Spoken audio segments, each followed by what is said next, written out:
Mahigit 600,000 halaga ng ilegal na droga ang nakumpiska ng Bulacan PNP matapos ang buy-bust operation sa Barangay Parulan, Plaridel, Bulacan.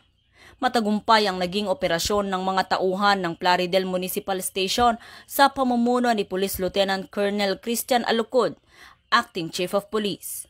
Kinilala ng mga operatiba ng Bulacan PNP ang naarestong mga suspect na sina alias Andy, 43 years old ng Barangay Parulan, Plaridel, Bulacan, alias Rolly, 50 years old ng Barangay San Juan, San Miguel, at alias Empoy, 34 years old ng Barangay Banga First, Plaridel, Bulacan.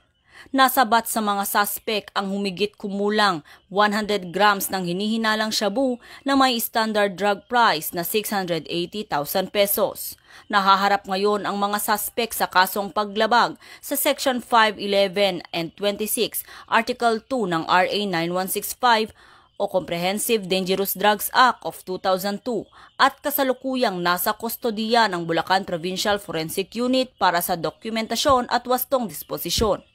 Ang Bulacan PNP ay walang tigil sa pagsugpo ng mga taong nagpapalaganap ng ilegal na droga at tinitiyak ang paghuli sa mga gumagamit at nagbebenta para masiguro ang kayusan sa kanilang nasasakupan.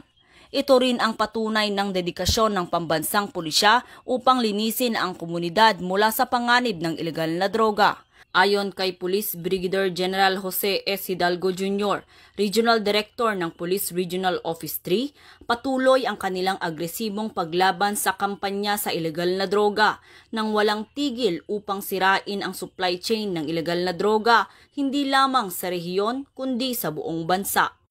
Mula dito sa Bulacan Police Provincial Office, ako ang inyong PNN Correspondent, Patrolwoman Pearl Cristalin Javier, alagad ng batas, tagataguyod ng balita.